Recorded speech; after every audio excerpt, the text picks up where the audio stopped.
my four-cornered room staring at candles. What that shit is on? Let me drop this shit like this. At night I can't sleep, I toss and turn. Candlesticks in the dark, visions of bodies being turned. Four walls just staring at a nigga. I'm paranoid, sleeping with my finger on the trigger. Bueno, buenos días a todos ustedes, espero que estén muy bien. Estamos en un nuevo encuentro de las charlas y entrevistas realizadas en el marco de la Fundación Atlas. Hoy tenemos el gusto de hablar con Pascual Albanese, un gran amigo, un gran experto en el conocimiento de la política argentina. Él es vicepresidente del Instituto de Planeamiento Estratégico, cofundador de Segundo Centenario, donde actúan junto a Jorge Castro, también un experto con quien realizamos muchos eventos en la Fundación Atlas, y vamos a hablar sobre un tema que en el contexto del Mundial a veces se diluye, ¿no? Y es, como dijimos, la institucionalidad, la libertad, el futuro político tras la condena de Cristina Kirchner. ¿Qué pasa el día después? ¿Cómo está, Pascual? Buen día. Buen día y muchas gracias por tus exageraciones.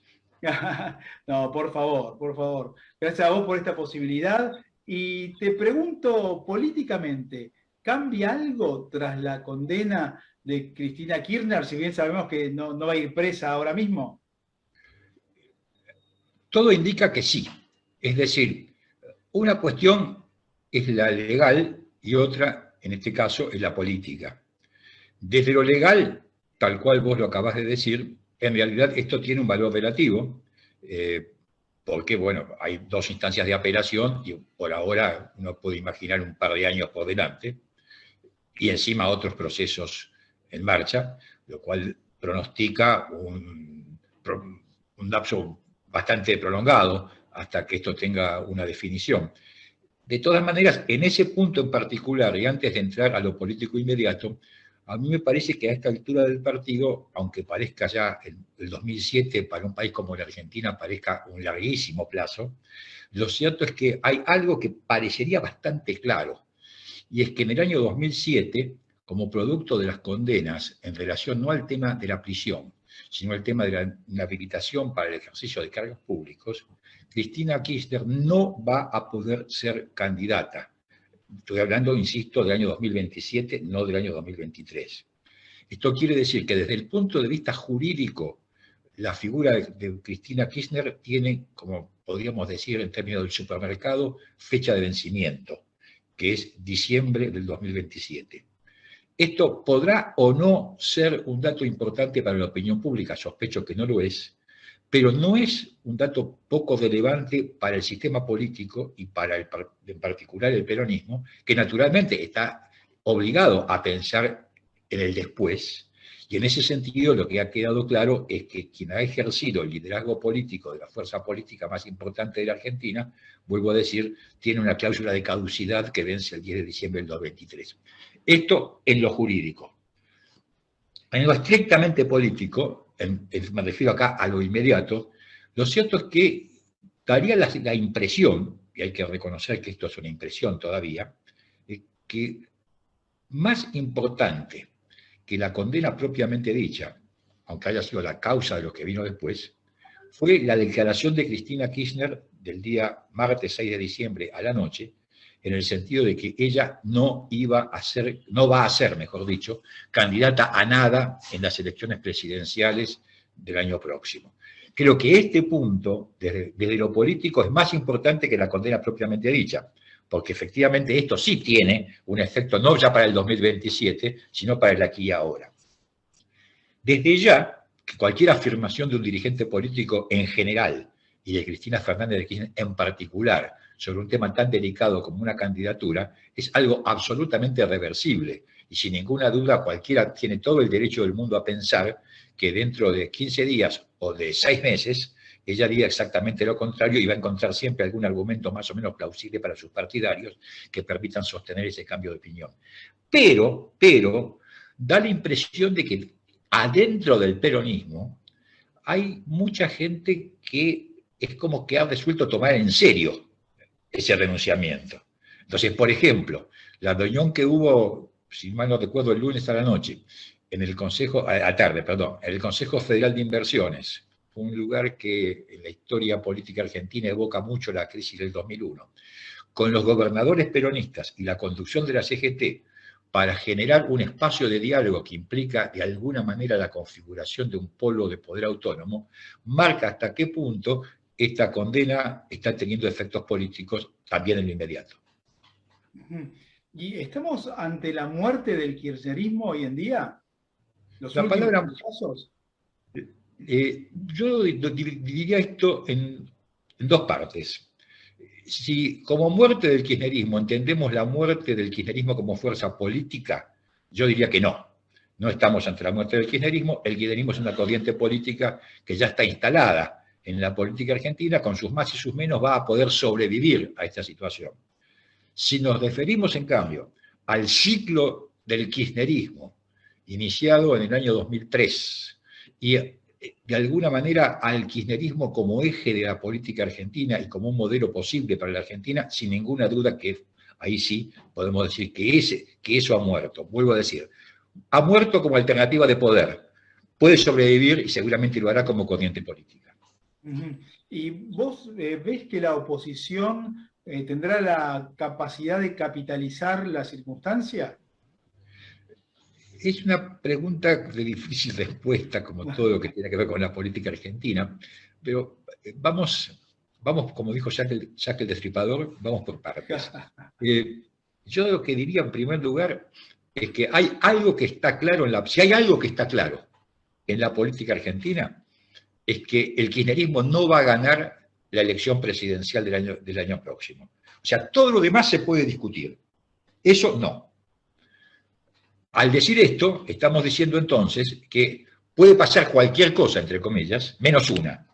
Y la una que no puede pasar probablemente sea la más importante. Dicho esto, está claro que la crisis del kirchnerismo, paradójicamente, repercute en lo que podemos llamar el antikirchnerismo. Porque lo que vos llamás la oposición, o que habitualmente se denomina como oposición, está formada en el anti. Está forjada en la oposición a lo que fue el kirchnerismo, más que en la afirmación de una propia identidad. En ese sentido, paradójicamente, el eclipse del kirchnerismo como alternativa de poder impacta, yo diría, negativamente sobre la unidad política de la oposición, porque paradójicamente la coloca ante la exigencia de tener una propuesta propia, una identidad propia, algo que hasta ahora no ha logrado, y que por supuesto es muy difícil de lograr en una coalición política que tiene signos evidentes de heterogeneidad de su composición. Dicho esto, uno puede decir, desde el punto de vista práctico, desde lo electoral de corto plazo, si se mantiene el mecanismo de las primarias abiertas, simultáneas y obligatorias, que parece que se va a respetar, y por lo tanto, Juntos por el Cambio logra dirimir sus diferencias en esa instancia, tiene todas las posibilidades de ganar las elecciones presidenciales del año que viene, con independencia de la solidez y la consistencia que tenga esa eventual victoria. En Argentina estamos ya bastante acostumbrados a, lamentablemente, comprobar que un éxito electoral no es para nada equivalente a un éxito de gobierno. Clarísimo, clarísimo. Y te consulto también pensando en las circunstancias de la alianza gobernante, de la coalición gobernante, tan heterogénea. ¿Es posible que en este contexto de caída o de golpes al kirchnerismo pueda surgir un candidato como Massa con fortaleza? Es posible que surja, casi diría que es inevitable que surja un candidato del oficialismo, por así decirlo, llamémosle del Frente de Todos, que no sea, por así decirlo, entre comillas, del palo kirchnerista, pero por una razón fundamental. Cristina Kirchner no tiene ningún interés en un candidato kirchnerista, porque sabe, tan bien como nosotros, o mejor que nosotros, y antes que nosotros probablemente, de que ese candidato estaría inexorablemente condenado a perder las elecciones. La estrategia política de la vicepresidenta, salta a la vista a esta altura del partido, consiste en concentrar toda su energía política en preservar la provincia de Buenos Aires como bastión electoral, una hipótesis que no es una hipótesis descabellada si se tiene en cuenta que, a diferencia de la elección presidencial, la elección de gobernador en la provincia de Buenos Aires es una elección de una sola vuelta, y que por lo tanto una dispersión del electorado de la oposición, que podría darse, por ejemplo, aunque no necesariamente únicamente, por el lado de la fuerza que respalda a Javier Milei, paradójicamente beneficiaría a un candidato del oficialismo que podría detener así la provincia de Buenos Aires, lo cual le daría precisamente al kirchnerismo esto que vos me preguntabas sobre la muerte o no la muerte, que es un bastión que tal vez no le permita jamás ser alternativa de poder, pero sí sostenerse como corriente política importante en la Argentina. Y vos mencionaste recién a Milei, y te consulto, ¿cómo ves a los partidos vinculados a las ideas de la libertad en sus distintas versiones, ¿no? Porque hoy en día vemos que hay competencia electoral a través de distintos partidos políticos, ¿no? ¿Y cómo ves este movimiento pro libertad, especialmente los jóvenes, y qué impacto puede tener a partir de las próximas elecciones? A mí me da la impresión, y recalco, da la impresión, esto lista de ser un análisis científico, que esta situación del avance importante y significativo de las corrientes liberales en la opinión pública argentina, y particularmente en un segmento importante de la juventud argentina, en alguna medida evoca a un proceso de otras características pero semejante que ocurrió durante el gobierno de Raúl Alfonsín, y precisamente al calor de una escalada inflacionaria de características también semejantes a la que está padeciendo la Argentina de hoy.